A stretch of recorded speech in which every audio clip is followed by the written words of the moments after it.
Hey guys, welcome to my channel. Like, subscribe, comment, and just, I know why, yeah. It's like the radio voice. All right, well, welcome to the Tape It Till You Make It podcast. Thank you guys so much for coming on. Today, we are going to be talking all things video, a little bit of tech, YouTube content, all that kind of stuff. So today on the podcast, we have Fraser and Lucas, senior editor here at Noravera, and Lucas Romero, content creator here at Noravera. So how you guys doing today? All right. Had a good day. How about you, Fraser? Pretty good. Just edited for 9 hours straight. Oh, that was a bit of a break, but feeling good, yeah? Yeah, same dude. How are you doing? Yeah, pretty good. Same. I've been going through selects and syncing audio, so I've got that initial assembly brain fry, but that's fine. Nice. Yeah. We're looking at faces now, though. A bit of a change up. Yeah, I've been looking at the screen all day. Yeah, exactly, man. So here's something that I don't know that I wanted to start off with. I actually don't know how most of you guys, not just you two, but most of you here at the company, because I've been saving it for the podcast, how you guys actually got into making videos or films in the first place, and what kind of stuff you were inspired by. So I don't know. Do you guys want to take it back in time and just tell me what initially got you into this game? Because it's not for everybody. Yeah. We certainly don't do it for the money, or do we? Well, I mean, there's potential there, but yeah, no, it definitely starts with passion, and then money's definitely not the first thought, but yeah. But yeah, how'd you get started? Yeah, go ahead, Fraser, because I want to know how he started, because it was 6 years ago, so or even more. Okay. Cool. I mean, I guess there's different ways to talk about the start of the passion. Because I guess I'd say the beginning passion was just something about the way video and audio can merge together. Kind of just created the chills down your spine sort of moments. And so I would just I remember on LimeWire I download videos, and this is I'll just go real. This will be kind of embarrassing, but there was these Dragon Ball Z, Linkin Park, AMVs, so anime music videos. Hell yeah. And I downloaded them. That was the first time I've ever seen somebody else's edit, where it wasn't a movie. It was just a random fan edit. And I would watch them over and over again, and I would get there'd be these moments where I just get super just this feeling of just whoa, that was insane. And then I kind of just fell in love with the idea of mixing audio and visual, and the possibilities were endless. And then it really blossomed in high school where we had a film and television class. We had it available in grade 11 and 12. And so that's where I started my main passion. And then, after, so that class, in high school, the one claim to fame video I had is, a lot of us have made it. It's the reverse video where you shoot everything and you put in reverse, cutting up fruit or paper, or jumping off a ledge, and then you put in reverse and you jump up. Yeah. And then we had a skills competition, or not competition, but skills share sort of thing at the high school. And so people were some people were playing drums or guitar or singing. And then my entry was my reverse video, but everyone went crazy for it. Everyone loved it. So it was one of my projects from the class. And then so that was my first taste of people really liking my works, which I thought was kind of cool. That's amazing. Yeah, I know, it was sweet. And then after that, I tried regular university, general arts and sciences, and I don't know, I didn't really like it too much. Tried it for a semester, and then I started looking at film and television schools, and ended up at BCIT, and then a couple of jobs in between there and now, and I guess that would be my semi-short, semi-long story of how I got into it.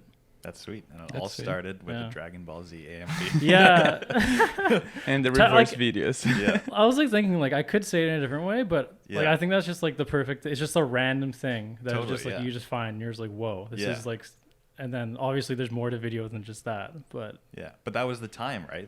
that was where YouTube was probably, or it was LimeWire. It wasn't even so YouTube. You actually did peer-to-peer downloading. Oh my god. And every third one was, I don't know if you guys use LimeWire, but it had there would be fake ones, and it would just be Bill Clinton saying I did not have sexual relations with that one. It would be this weird basically virus clip that just played this weird clip, and then you go, oh damn, that's the wrong one, and then anyways, so but I would watch those a lot, and I some people would be yeah, that's cool, I'll move on, but I was really fixated on just video, so That's so cool. I mean, I've ruined my mom's computer LimeWire once. No, yeah, LimeWire was so sketchy, but it was the only way, right? Yeah. So it was like, I guess it was a torrenting software. It was like it just is, a, yeah. Yeah. just a uTorrent skin. But yeah, it's like torrenting, but it's peer to peer. So the person you're downloading it from could be like some random person's house, like as a server, and it's like, yeah.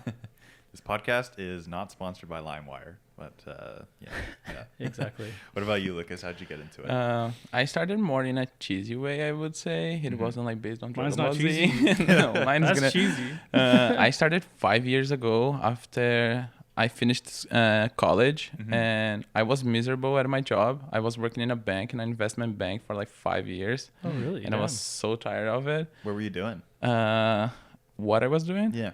I was just taking care of like clients, like investments, just like, like entry investments. I was really like digging like my feet like into investment. I thought that's what I want to do, but I was getting like so miserable doing that. So that was the time when I quit my job, and then I decided to travel for 6 months. And then during my trips, I was shooting a lot of shit with like my iPhone or just like with my GoPro, but I didn't know like how to edit at all. I was literally using like the GoPro app to do videos, and the app would trim the video like however like it wanted. So, and then I was like, damn, like, I always liked cool videos, like travel videos and all of that, but I don't know how to do it, so I have to learn it. And I was into photography a lot at that point, so I just slowly started to get into like videos, but it's a lot of work. Like when you start, it's a lot of work. Totally. And I was also planning on moving here, and then I had like to do college here as well and work part-time, so I never like dig into that like 100%. And 1 year and a half ago, when I broke 1 year and a half ago, almost 2 years honestly, when I broke my collarbone snowboarding, I literally couldn't move for like 2 months, and then I said that's the perfect time like to learn what I want to do. And then I really like downloaded Skillshare, like a bunch of like platforms, and I was non-stop like 14 hours a day like studying, like to learn all of it. Damn, wow. 14 hours a day. Oh my god, that's super cool though. Yeah. I had nothing to do. No, yeah. Wow, yeah. But it was good, yeah. And then I started to edit like my own videos, and then here and there I started like to get some gigs, and then friends of friends, just like referrals, and I got like a bunch of gigs, and I was like starting to make some money. Then I bought my own camera. At the beginning I was even using my friend's camera. And then I bought my own camera, and then I started buying more and more and more gear, and it never ends. The rabbit hole of gear. We'll touch on that later. For sure. Yeah, that's sweet. Yeah. Wow, what an awesome story. That's so different from Fraser and I, who I guess went through like kind of the formal school route. Kind of like it's just like a slowly building passion. Yeah. And it almost sounds like yours was almost a bit more sudden. Did you have like a particular moment that you were like, this is it? Or was it like It was when I decided like during like my bone was broken and I had nothing to do, because I always had the passion, but I literally never committed my time to do that. Right. I literally had like a part-time job, like part-time school as well. And like I wanted to have like social life. So I was like, no, at some point I'm going to do it in my life. I never like took the decision of like, okay, I'm going to do this. And when I had the time, I just realized that if I really like put in the effort like during that period, as soon as my bone was like better and I could like do things again, I could like transition my job like to like a better job, or even like freelancing more. So it was just like suddenly clicked that like, wow, I really like just like went for it. You could potentially say that it was almost a good thing that you broke your collarbone. Honestly, it was really good. Wow. What I was broke for a while, but I mean, obviously there's a lot of negatives, but that's cool. Yeah, that's sweet, man. Yeah, you guys might know this story, but I wanted to be an actor until I was like 19. Oh yeah, and that's how I kind of like got into the world a little bit. And like while I was in high school and doing all sorts of stage stuff, like competing in an improv team and seeing talent shows and doing those talent shows as well, and playing in a band and all that, I was kind of like, I don't know, I always knew in the back of my mind that I wanted to get into like movies eventually, but I didn't really think about it much until I was like ready to go to university. And then I was like, well, I don't know, do I really want to continue like being an actor? Just something about like being an actor professionally, kind of waiting by the phone didn't really like resonate with me much, and that's not to say like, I have tremendous respect for anyone who really goes down that route and makes something of it, because it is hard. But putting in that work just didn't really sit with me much. But yeah, and then I also went to the formal school route. I went to Sheridan in Toronto, and that's when I just kind of became completely immersed in like how to use a camera and editing and lighting and visual effects and sound, and kind of going through that. I kind of ended up in the post-production realm, but yeah, definitely humble beginnings. My first experience with editing per se, because nobody taught me how to do it before I went to school for it. I didn't actually know there was software. Like, this is when I was like 13. I had like a video project to present to my class, and we filmed a bunch of just random little clips that you know, just string together, hit export. That's it. That's all you know how to do when you're like 12, 13. And I just couldn't figure it out. I probably had Windows Movie Maker on my computer, but I couldn't figure it out. So here I was. It was presentation day, and I had all the clips like numbered in a folder, and I would literally just open one by one in front of the whole class, and everyone else had somehow figured out how to edit a video, but nobody taught us. What? Look at you now. Yeah. If only they could see me now. Wow, that's crazy. Yeah. Oh man, it was so embarrassing. I couldn't. But that's so true. I think like the video like world is like so huge. Like you have like so much to learn at the beginning, especially if you want to go to post. It's like it's still like a lot to learn, but if you want like to run like the whole thing, like from pre-production to post-production, it's so much to learn, and no one knows about it. Yeah, no one knows. Just if you start like to like try to learn that, you are gonna realize like how much you have to learn. Yeah. But that's kind of what I like about it, though, is there's, you know, just saying you work in film or video is such a huge, you know, spectrum of different areas and different specializations you can do. Like if you're in the big box feature TV film world, that I like to call it for some reason. Big box. Right? Like you can be super good at like one thing, right? Like dialogue editors or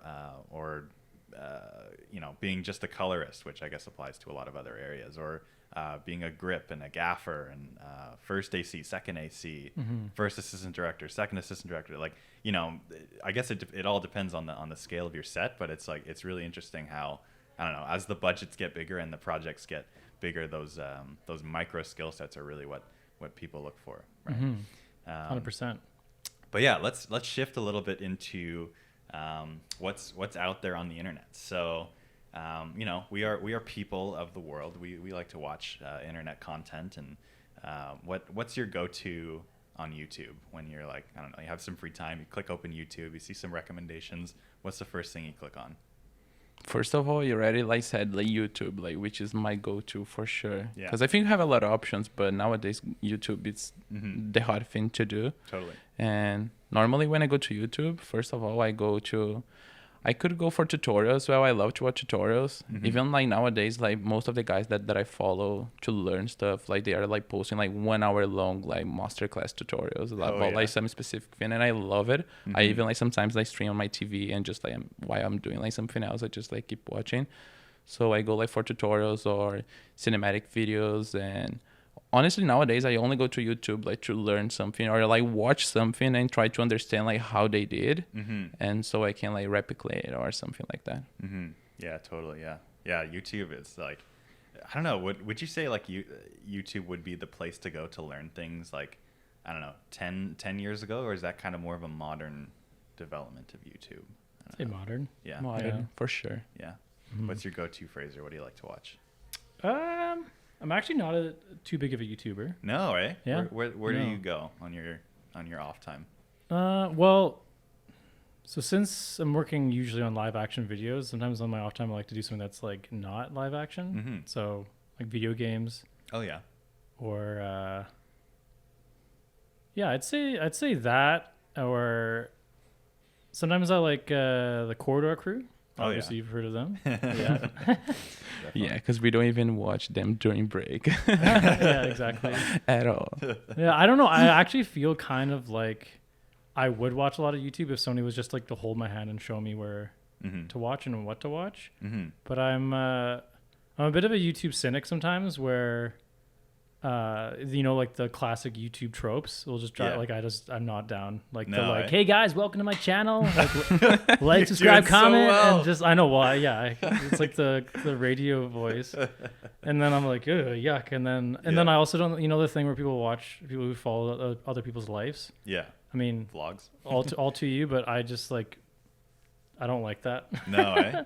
Yeah, no. I mean, like I said, if I was shown, there is YouTube content out there that I probably would love, and I'd watch like every single one. But I just don't really look for it. I haven't found it yet. Yeah. But I think it's more of a habit, because before I was like totally against YouTube as well, and after I started to use the platform, if you find the right channels that you like, it's pretty much like having like the content that like you like to watch like 24/7. I'm definitely a bit of a slave as well to the Reddit feed. Because like there's videos on there, so it's almost like I don't have to go find it on YouTube. I can just kind of like let Reddit find it for me. That's interesting. Yeah. But I don't know. The thing with Reddit though is obviously your answer is a bit more proactive than mine, because you're learning stuff, whereas Reddit's like you're not learning stuff. Because you learned already, so. Yeah. Oh well, yeah. I mean, yeah, but that's the thing with video though. Is you definitely gotta keep up with the new trends and stuff, right? Yeah. So. I think that's fine though. Like I kind of wish that I played more video games. Me too. Yeah, because like I feel like there's a lot of I don't know, good game content, right? Yeah. Being made out there for, obviously not that expensive sometimes, and I don't know. It is definitely a very saturated place to be entertained, but I don't know. I feel like compared to YouTube, it kind of gets swept under the rug a bit, but there's that's the thing, right? Is you can't do when you're already working your 40 hours a week, it's hard to add in YouTube and gaming and also being a human being and cooking meals and grocery shopping and doing stuff. laundry. So it's like the classic like triangles, like you can pick 2 out of 3. You gotta totally. That is one thing that I do like about just casual YouTube stuff, is you can just throw it on while you're cooking or almost like an Office Netflix, where you just the rerun, where you're not like worried about missing something. It's kind of a nice feeling. Yeah, exactly. I don't like not to be elitist, but people who like watch shows but they don't really watch them. It's like if you're gonna like watch like a Nolan film, like I don't know. It sounds so smug, but like pay attention. No.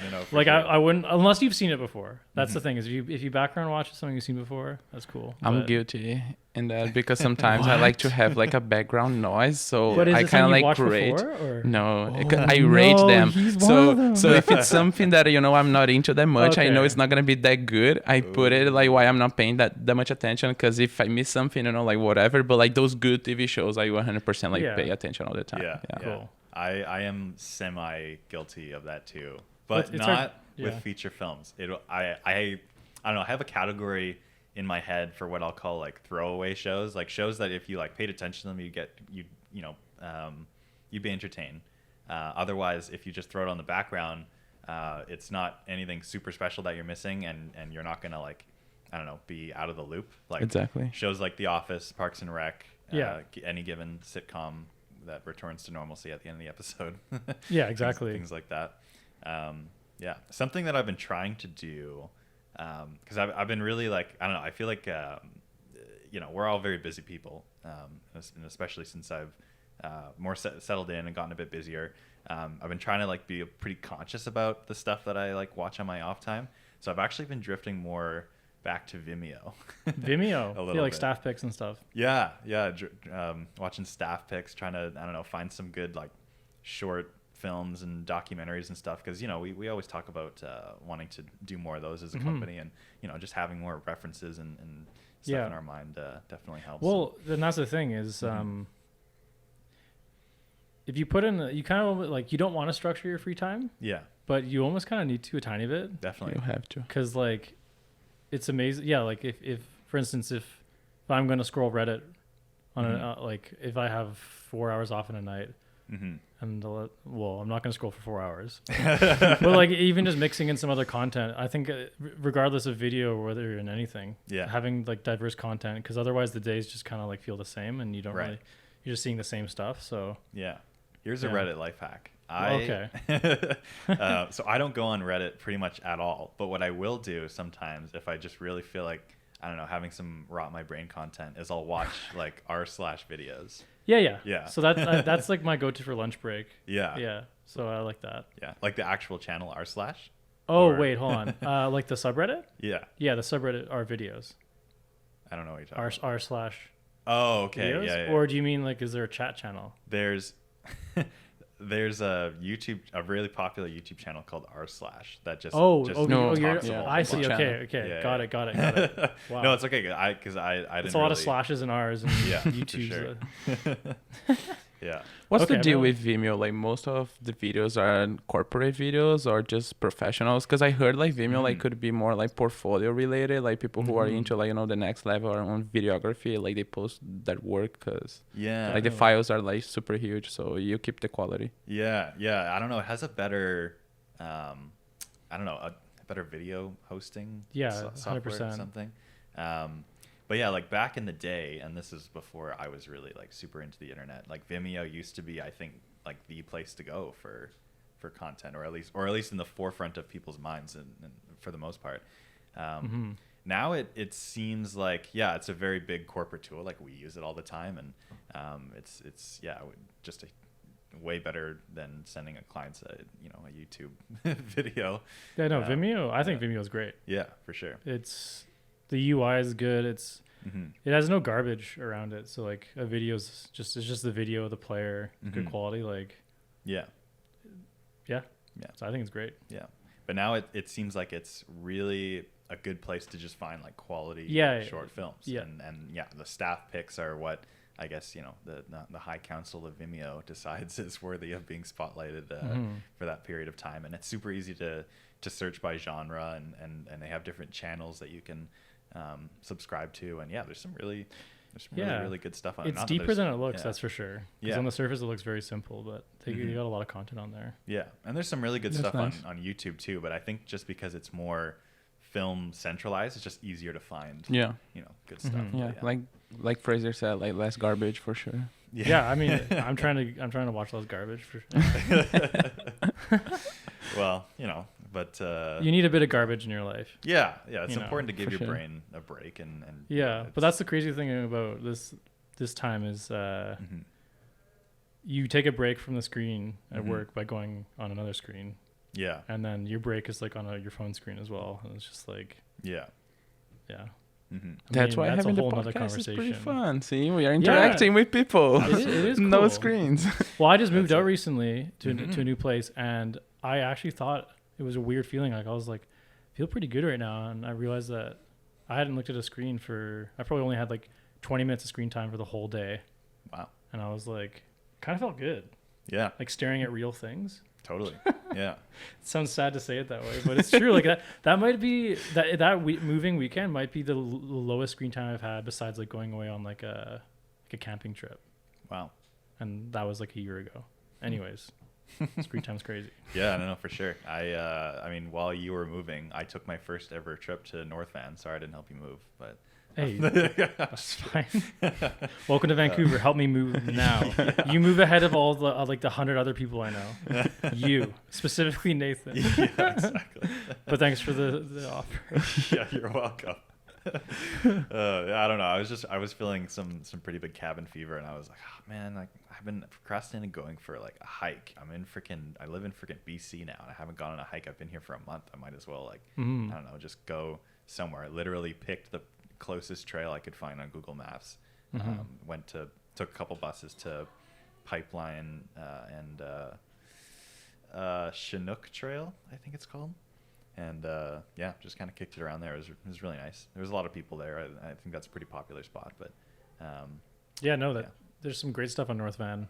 Yeah. It's just, I'm just like, you guys both moved here, and I'm just so used to it. It's actually like, it's a crime. Like I'm literally just like, yeah. But that's so common because back at home, like so many people like are used to visit and like do stuff that I never did living there my whole life. And when I moved to here, I was like craving like to get to know everywhere. So Yeah. It's always true. when you move to a new place, it happens.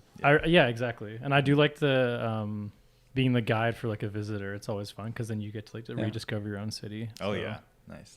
And you kind of look at it from a different lens. You're like, holy shit! Like people have never seen the two lions before covered in snow on the sunset, like Don't those, even know what you're talking about. the two mountain heads, the two Oh. like peaks there that are just like rock. Oh, interesting. And like, I don't know what that was called.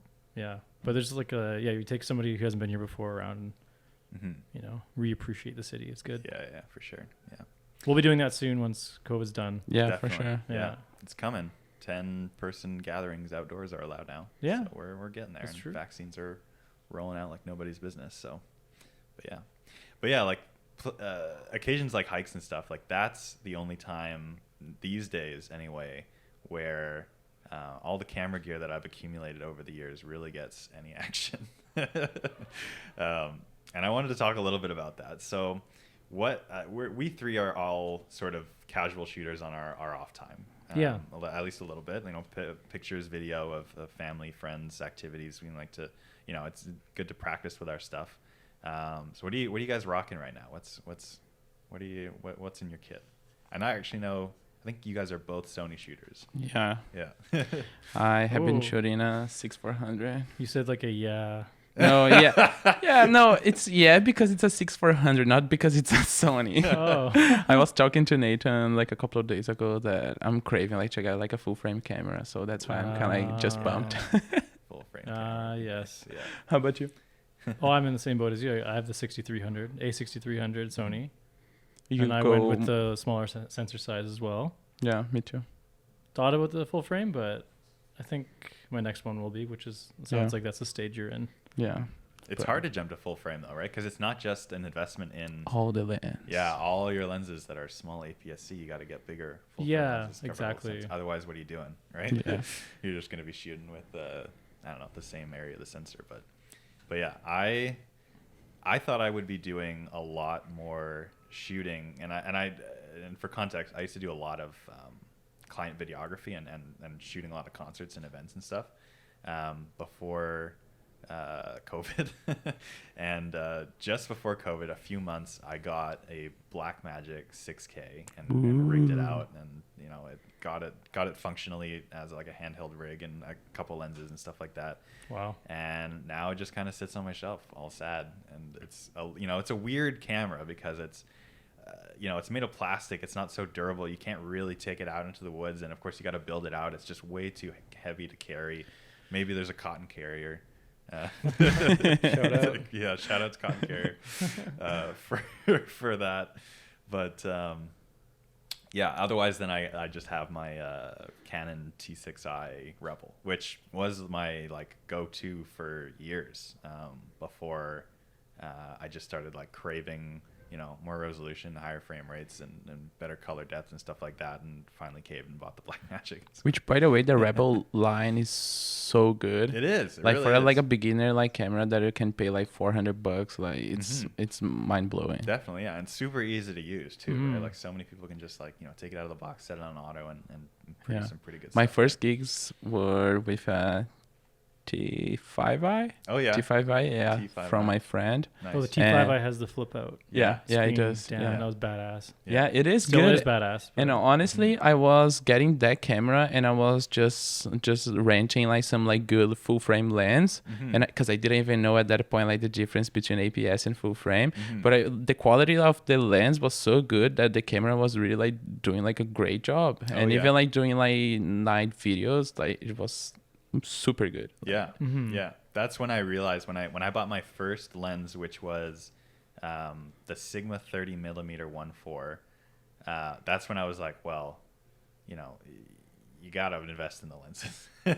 You know, you can have like a pretty decent camera body, but if you have some good lenses, like it's just gonna put it up that much. And also, like, you know, camera bodies go out, and this kind of only really applies if you're you know, a shooter professionally, but camera bodies like kind of go out of fashion every year or two, depending on the company and how much they kind of future-proof the specs and stuff.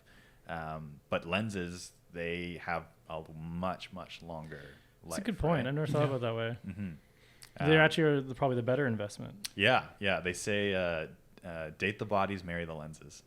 Oh my Yeah, God. I agree, Right? because I think if you have like a good lens, even if the body's not that good, you can pull off good quality. But if you have like a garbage lens, doesn't matter the camera that you have, like you won't get the best of it. Yeah, Mhm. yeah, At all. Like before that, I only had the kit lenses that came with my camera, which were like, the classic 18 to 55, 4 to 5.6. Awful. Yeah, awful. But the second kit lens that I got in this weird bundle, I still use it today, and I've taken like some of my favorite photos with it. It's the Canon EFS 55 to 2. It's either 250 or 255, but it 4 to 5.6, not very wide open, but it is a super crispy lens. I think it's just because of the telephoto compression, but it is, I don't know, the images coming off that thing, I've never been disappointed for some reason. It's just really Nice. good. Yeah, no. Like if you get that perfect combo going, Yeah. and Yeah. like I'm kind of lucky because I use a camera so I can edit. Yeah. Like I like my camera's not my main thing, Totally. but I need like a certain few things in the camera. Mm-hmm. So the reason I got my camera, the A6300, is it literally I just Googled, Mm-hmm. or not Googled, but I look at the spread, like just the comparison graphs, and it's the only camera that could shoot 120 frames per second, and I really wanted to do slow mo. That can do 120p? So it can do 120 frames per second, and so all I wanted to do, so I mean, obviously being an editor, I was like, That's I wanted awesome. to do 1080. I don't give a shit about 4K. Yeah. And I want 120 frames so I can do it at, what was that, 20% speed, 24% speed, something like that. Mm-hmm. So I can do like hype speed ramps and, That's on amazing. the drops of songs and stuff. And Yeah. millennial edit. Yeah. That was like where I think that was like where YouTube was at in, I don't know, 2018, 2019. Like that's what all the big YouTubers were doing. They were just making like, cinematic B-roll sequences with Oh, yeah. 120p cameras. I mean, I don't even care if there goes out of style. I'm going to keep doing it. 'cause No, that's for what sure. I like. Oh, But, it's so much fun. yeah, no, I definitely wanted that. And then shooting, I realized that I didn't like zoom lenses. I was looking No, at eh? zoom lenses. The kit lens was zoom, Mm-hmm. and I just read a comment somewhere online, and the guy was just like, "Buy a nice prime Yeah. and zoom with your feet." And like that line always stuck with me: "Zoom with your feet." Interesting. And I'm like, everything I shoot, I can just walk closer. Yeah. Yeah. I always heard as well that if you get like prime lenses, you're gonna become like a better photographer or Yeah. videographer because you have to know how to compose better and like you have to move like to Yeah. let you compose the way that you want. Exactly. Totally. Yeah. So I got the 35 millimeter, 1.8 aperture Mm-hmm. Sony lens, has the optic stabilizer in it as well. So I basically have like a $2,000 kit Yeah. that's like slow mo, good and low light, image stabilization. So it's just like an absolute, like, honestly, like it sounds weird to say, but it's like my dream video setup. Like this is my like Yeah. next step, because I had a Canon to start, Mm-hmm. and so like eventually I was just like, yeah, I might as well buy it so I have it for all the events coming up, and now there's less events. But honestly, it's an amazing setup. Like I really love my camera. I was saying that I'm kind of like disappointed because I want to get a better one, but it's just because you have the disease that you want to improve your gear. Definitely. But the 6400 like has like suited me like so well, especially for the 120 FPS. Like it's amazing, and It looks so even Mhm. like 4K, as you said, I think it's kind of like useless because even if you use 4K, it's not like real 4K, like it's cropped. Oh, So you just yeah. have like to shoot on like 1080 like all day, and you're gonna, if you have like a good lens like same as you do, like you're good to go. Yeah. totally. Yeah, take it from me. I have a camera that does 6K, and it doesn't really matter. I don't know. Okay, sorry. Yeah. Well, like, that's the thing as well, that specs aren't not to roast your camera, but No. specs aren't everything at the end of the day, and that's Oh, why I absolutely learned. not. Even the Sony I have, Mhm. so I like to take photos with it, and it takes arguably better photos than the Canon I had before. Yeah, probably takes better photos than my 6K. Yeah. Oh, yeah, maybe. No, it really probably does, to be honest. But I think I take less photos with my Sony now, Mm. and I actually might even shoot a bit less video, because my Canon, I actually realized, is actually more fun. Interesting. The way it looked, the way it sounded, the way the grip felt. Yeah. The Sony feels kind of like, so it is way better specs, and I would never go back to the Canon for Mhm. video. Yeah. But the idea, like, I really remember liking the feel of it. So that's definitely something that, Mhm. if anyone's in the market for a camera, is like, no one really talks about the feel and the No, look. Like, you should look at the camera on the shelf and be like, that camera's dope. Yeah. And I'm gonna, like, I want to grab that, pick it up, and use it. And I want to like click the shutter a bunch today. Everyone says that Canon is same as Apple. You pay more for what you get, but after like you buy like your first one, you never go back because you just like it, like how it feels. You like the Yeah. experience, you Totally. like the interface, you like it. Interface. Yeah, Yeah. The Canon It's menus are user-friendly. way nicer looking than Sony. Yeah. And normally I'm a tech dude, and I'm fine with complicated menus. But when you have like the tiny screen and you're like, or Yeah. all your friends are like, hey, can you like turn on the timer mode? And you're like fiddling with it. You're like, yeah, 1 sec. Oh yeah. Like there's That's and the like that worst. those like build up in your mind. And you're like, Yeah. and then because you guys know like talking about shelf camera, like going out to shoot isn't as easy as just like I'm gonna go out and shoot. Mm-hmm. Sometimes you're like, I'll go shoot like trees. Yeah. And then you're like, you think about it, I'm not going to go and just shoot trees. Mm-hmm. Nah, I just won't go out. Yeah. like, Yeah, Yeah. but that's a struggle that I have been through because I really want like to shoot like more videos, just like with like mini dogs and things like that. But on my weekends, I go out and I only take photos because what I'm gonna do video of, like Yeah. that's I don't just have hard. people, I don't have like story to tell, I don't have anything to do. Like I'm literally gonna do like B-rolls of like trees and ocean. Like it's so boring. Like I have nothing to shoot.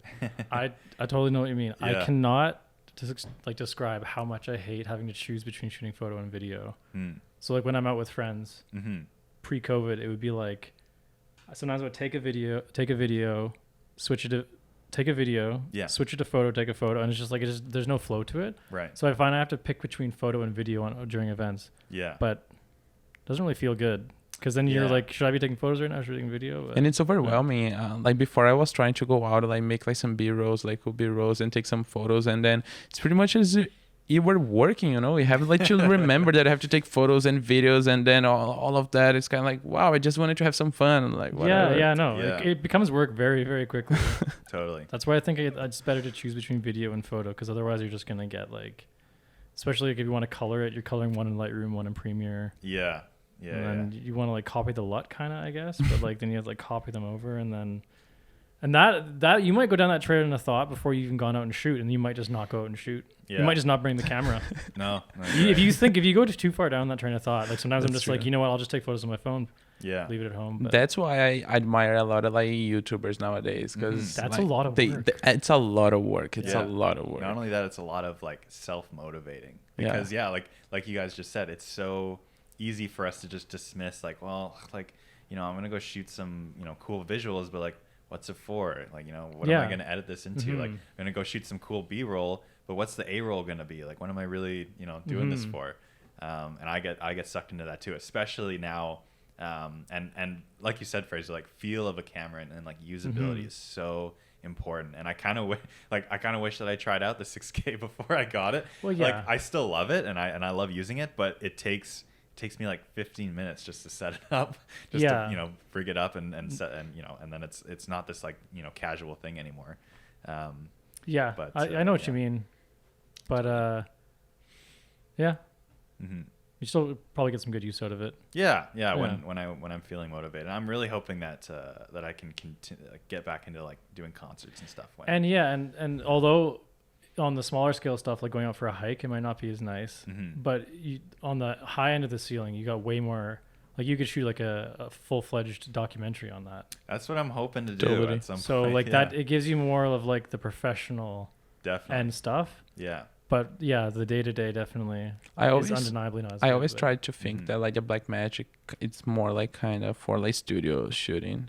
Whatever Yeah. you're gonna do indoor, that you can like you have like lighting control. Like the BlackMagic, it's like perfect. Yeah, and they're definitely they're veering towards more like run and gun people. Like they've got both ends of the market covered, I think, and especially now with the 6K Pro that just got released. Where I think I did read that it's a new sensor, and it's got built-in NDs and a weird viewfinder attachment for some reason. So weird. Yeah. I saw that. Yeah, and it just looks more like a DSLR now, but it's still as heavy.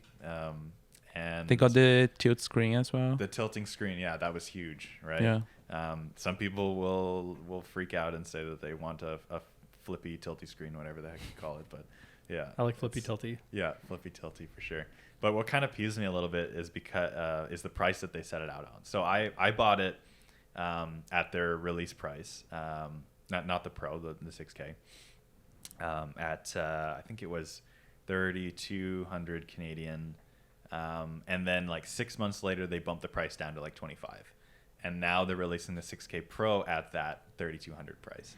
But what about, because I checked like the BlackMagic Pro, and the price that you are paying more is pretty much for the ND filters that are like built in, so it's worth it. Yeah, I guess so. That is a pretty big improvement, but yeah, I don't know.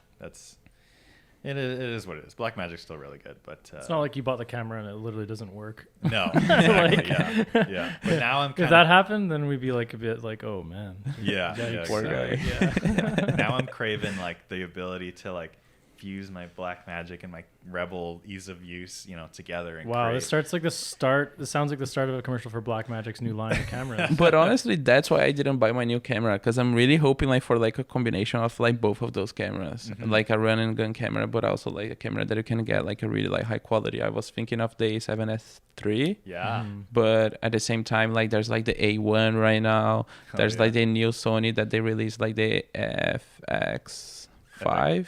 Something like that, like pretty much like the A7S III, but like for cinema camera. Yeah, FX3. So many cameras out there, but I'm thinking that anytime soon, like they're gonna release, like the one that I want. Yeah.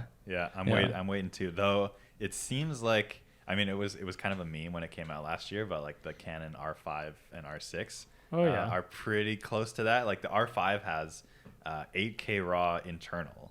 Problem with that is that it overheats after 15 minutes, and you can't like shoot below that in RAW in any capacity. You have to shoot 8K RAW, and the files are huge, and the RAW adjustments, like, they're not very extensive at all. I think you have an exposure slider and a white balance and maybe a tint, and I think that's it. Maybe a few log choices or Rec 709 or whatever, but it's very basic. Yeah, it's weird that there would be that big of a file size with less controls. Right? Yeah. Because you'd think the bigger file size would allow for more control. Yeah. And then the R6 is a little bit, I mean, despite the name, it's a little bit spec down. You can still do 4K, and I think it's a downsampled 4K, but anyway, they both have 10-bit 422 color in it, which is huge for. But I heard the R6, like the 10-bit's not good. It's pretty much like the EOS R improved a little bit, but like the Kodak like still like not good. Oh yeah, interesting. The EOS R was 8-bit. I was looking at a review yesterday because I really want to buy a new camera. Yeah, so I'm watching reviews of all of them.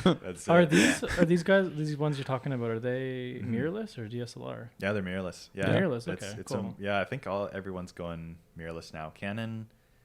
I don't know. They did the 1DX Mark III, and it was kind of a big deal at the time. Yeah, there's pretty much like no DSLRs anymore out there. Like they're going like all of them are going like to mirrorless. Yeah. Even Nikon kind of under the radar did Z6, 7, and Mark IIs. Which one? The Z6 and Z7. I didn't see that one. No. Anyway.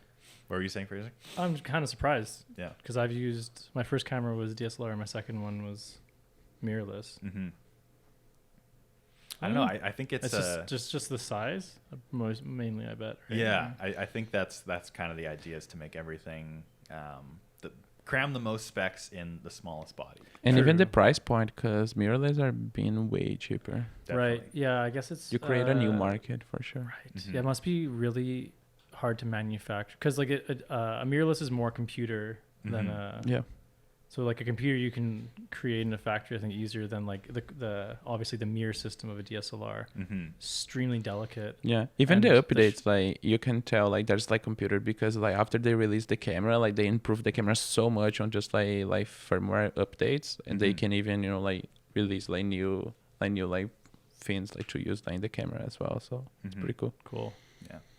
Nice. Sweet. Here's a funny question I wanted to ask you guys. Just because it seems like there's literally a YouTube channel for absolutely everything, and the knowledge of making videos is more accessible than ever, because you want to go on YouTube, you can literally go on YouTube to figure out how to go on YouTube, right? Oh yeah. And I know that I've gone through a lot of different micro phases in my life where I'm like, you know what, I'm going to start a YouTube channel. Me too. Right? Yeah. But I don't know. I can never really nail down one thing that I'd be like really comfortable like putting myself out there and making content about consistently and stuff. And I actually did try at one point in my first year of university to do this like animated not animated like, After Effects animated, because I didn't know how to use After Effects then, but just like get on the camera and talk about movies I've seen and what I liked and didn't like about them. I did one on The Revenant, like Oh, nice. a year and a half after it came out, and another one about a Netflix movie that I don't think anybody saw with Kevin James in it. Nice. And if you're listening to this and you actually care, don't search it up, because I deleted them off YouTube because they were just terrible. Oh, but, no. yeah. Now I want to see them. Yeah, I know. I still have them somewhere. I'll show you one day. But Oh, man. Okay, so if we're having a drink and Yeah. you're showing me embarrassing videos, I can show you. I can try and find some of my embarrassing videos. heck yeah. We should just make a whole day out of it. Everyone comes with like one or two embarrassing Videos, videos. yeah. Yeah, luckily it was in the era where it was like on like a CD disc or Oh yeah. a school project. Yeah. Flash drive. These poor floppy kids disk. these days, it's online forever. You're screwed. It's true. Yeah. Follow me on Instagram, just see it. Imagine having your whole entire awkward era Yeah. recorded and online. That's true. I mean, I guess no one really cares about it. Actually, so. they like it nowadays, I think. Yeah. I mean, if you have like a funny moment, at least it's captured and Mhm. it's like archived online. But Yeah. That's true. Yeah, it is so weird how, I don't know, the kids of our kids are gonna like kind of grow up in a world where all these like tech crazy things that we've seen growing up just are Normal. everyday stuff. Yeah. Like, definitely. yeah. But my long Oh yeah, I was excited with this. What's the question? so my long-winded question to you guys was: have you ever thought of starting a YouTube channel or attempted to start one, and what would it be about? If you did. Well, I did Yeah. think of it, and I pretty much started. I have like a couple of videos that I would release like if I have the channel, Mhm. but I really like didn't start because of the consistency that I would have to maintain Mhm. to like get like followers and like subscribers and like people like watching the videos. But I think my YouTube channel would be more about, that's the thing, like that's why I didn't figure it out, because like to keep the consistency, I would have to do something that is easy to record, like like on your daily base, which would be like more like talk head like videos like in your room or whatever, talking about like cameras or whatever it is. But the videos that I would like to do is more like lifestyle videos, especially for me. Like I'm from Brazil, like living here, like a lot of people like in Brazil like would like to see like how's the life here. So if I could like show them like that like through videos, which is basically what I do, like like would be awesome. But the consistency like would kill me, like working like 40 hours a week, and then on my only spare time that I have, which I like to do like my stuff, I also have like to commit like to a YouTube channel.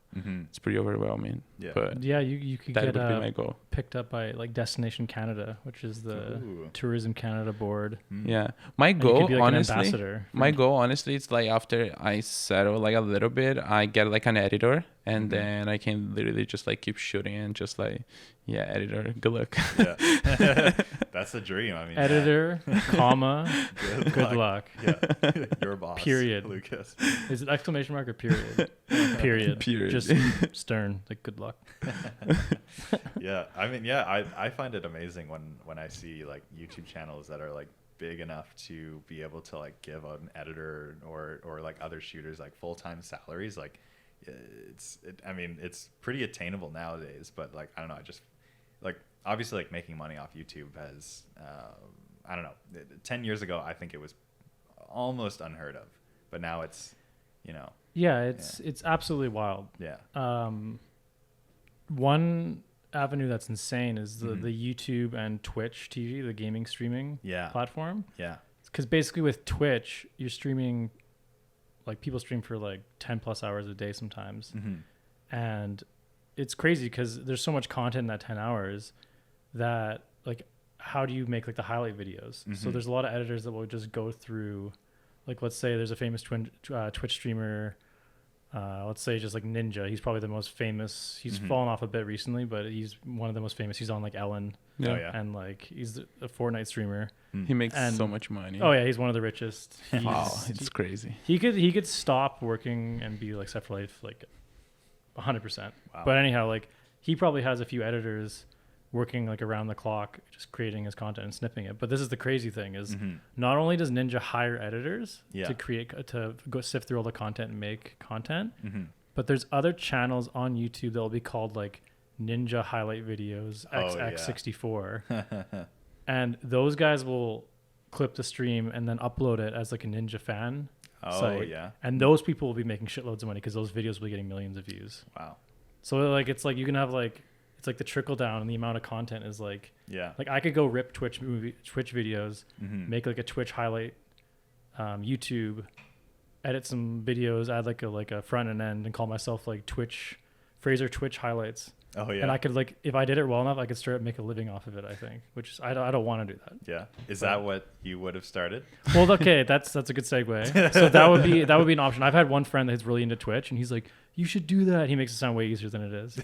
He's just like, "You should just do that," and like whatever, just like go and start cutting and like approach like all the big streamers and try to like start cutting for them. Yeah. I But, wouldn't even say that it's hard, but it's time consuming. Like Well, it's yeah, so much. Like I think if you are like a teenager that has nothing to do like on your spare time, you're just going to school, like it's such a good way like to start to make some money like in the long run. But for us, like what we're gonna do, like give up on our like regular jobs like to do like YouTube or things like that? Like no way. Well, yeah, and then hard. and at the end of the day, like I want to create stuff that I'm proud of. So Yeah, for sure.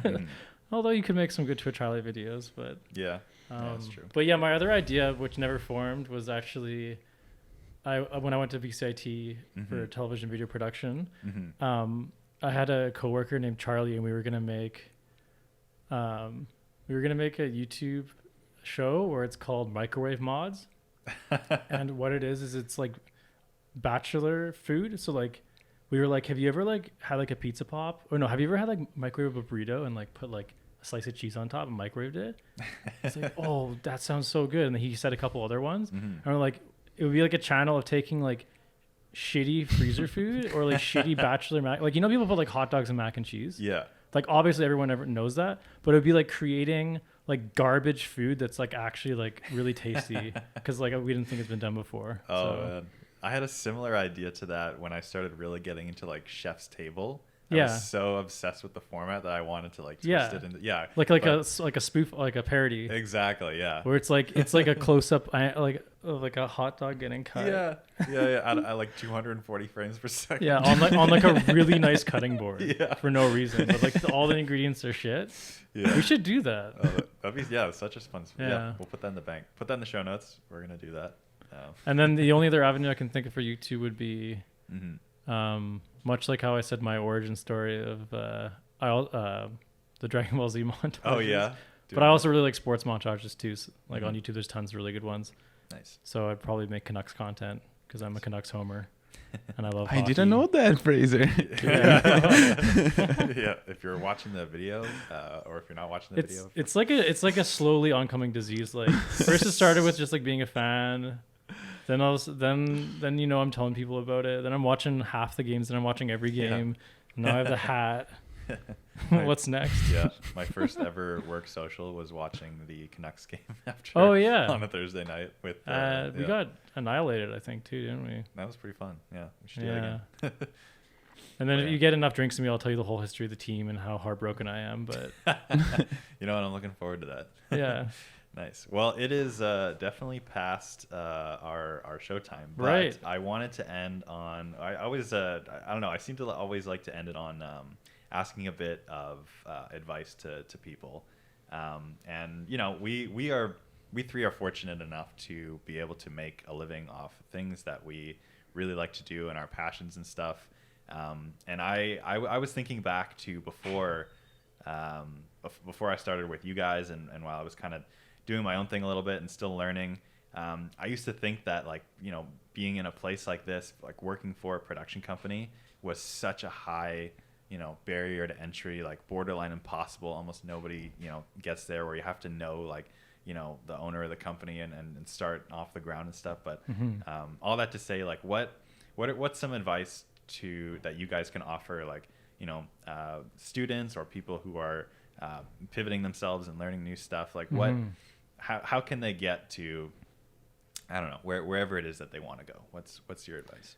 Cool. I'll say like just like one tip. Because there's a bunch of different things you could say, but I think one of the most important thing that happened to me, I think a few years ago, was is to have the mentality that if you see somebody that's better than you, at something in video, Mm-hmm. don't like, I think before, like maybe like years ago, Mm-hmm. I'll go like, oh man, like that guy's so good, like shit, I'm not as good as that guy Right. or girl. And then instead of like having that kind of like feeling of like, oh, like feeling like not like you're not good enough, is Mm-hmm. like it's like a mental shift of like, that guy's making cool stuff, I'm gonna go watch more of his stuff. Mm-hmm. And just knowing that like not everyone's good at everything. Right. So like people who are really really really good at After Effects and are really good at animating, some of them don't even know how to like open Premiere and make a video, for instance. Right. So and everyone has varying skills in different departments. Mm-hmm. So I would say don't get discouraged and by like seeing like unbelievably crazy content you don't know what's going on or how to do it. Mm-hmm. Just like really like embrace it.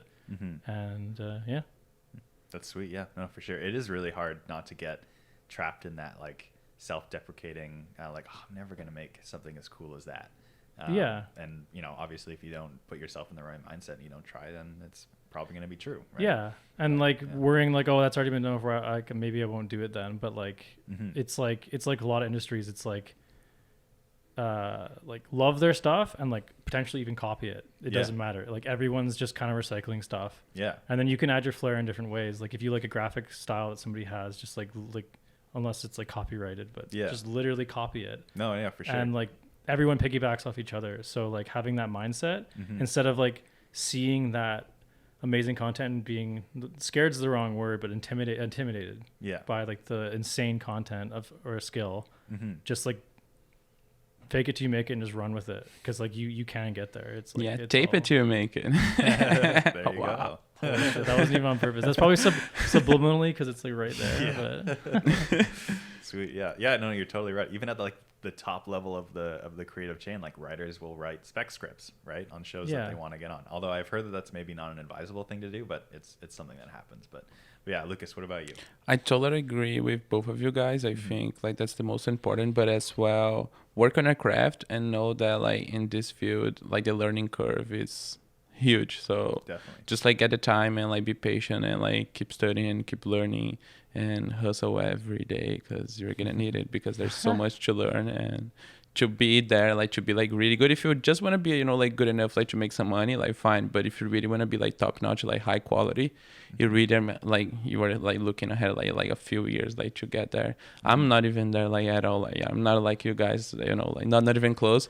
I became like an editor like 1.5 years ago, 2 years ago, but I'm really like studying like more and more every day. I'm getting better at After Effects right now, you know, so yeah. just like keep learning like whatever it is, like watching videos, you know, like just like to see like how they did, and then like watch tutorials on a daily basis. You can just like implement things, even if you don't have the time, you just implement like ways like to keep learning here and there. Then one day Yeah. you're gonna get there. And that's what I mean is like, although you might look and be like, oh, I want to get to you guys at editing. Mhm. it's like there's so many things that you do that I don't know how to do Yeah. as well. Have right? you seen our So- Instagram game right now? Like, Yeah. holy crap, dude! Like, I could never do that. Because that's the weird thing, right? Is Yeah. there's not really like given titles. Like you can't like what is it for accounting? Like you become like you get your CPA. Like you are literally a certain level, Mhm. and like you do like these certain things. It's Yeah. like with video, it's just very ambiguous the right word of like Yeah. No, totally. yeah. Yeah. So But I think that's true. It's also about like where you want to get. So you really like at the beginning you never know. So you're gonna like learn a little bit of everything. But Yeah. as soon as you decide like, okay, I want to be, you know, like that position, I want to be that guy who does that, mhm. and then you just like focus and like work towards like that goal. Like just like see like what skills you need like to do that and like go after. Yeah. Exactly. Yeah. Like what do you like doing in the actual day to day? Yeah. Like if you had to choose one. Yeah. Awesome. Well, that's a sick note to end on. Yeah. Thank you both guys for coming on the podcast. I think we shared some really, really insanely useful stuff. And yeah, it was thank really you. interesting to hear more about how your passions developed and your skill sets and what you guys like to do in your off time to sharpen your game. And yeah, I really enjoyed it. It was a lot of Sweet. Don't forget to like and subscribe Yeah. and hit that bell button. You need to start a channel, Fraser. You're the one. Well, it's weird. I You're getting used to it. I haven't talked to you, being able to hear my own voice. It's like very interesting. Yeah. No, but it's so much fun to be here because normally, so FYI, like for you guys, like I'm always behind the camera, and that's my first time in front of like with the it's mic, true, and it's true. I'm kind of liking to talk to the microphone. Yeah. It's fun, eh? Yeah. Hell yeah. It's bringing nice. out. I mean, I'm trying not to like bring back the actor side of me because I don't want to like play a character. Yeah, But yeah. I'm getting that same enjoyment though. Oh no, Yeah, no, so- definitely very genuine. 100%. He's being himself. I don't know. Maybe I'm embellishing it The camera turns off. You're just like, Yeah, exactly. Yeah. I don't know. Maybe I'm embellishing it a little bit, but I'm just having no fun. way. No I love way. it. I love it. Okay, You're the Tom Brady. You're the fucking quarterback of this thing. Well, I'm having a lot of fun, and it was a lot of fun to have you guys on. So, thanks. Yeah, thank you. I'm one of those guys that claps in the plane lands. We are gonna clap Yeah. today. Oh, I I'm a see. clapper. Everyone, Yeah. oh god, not a clapper.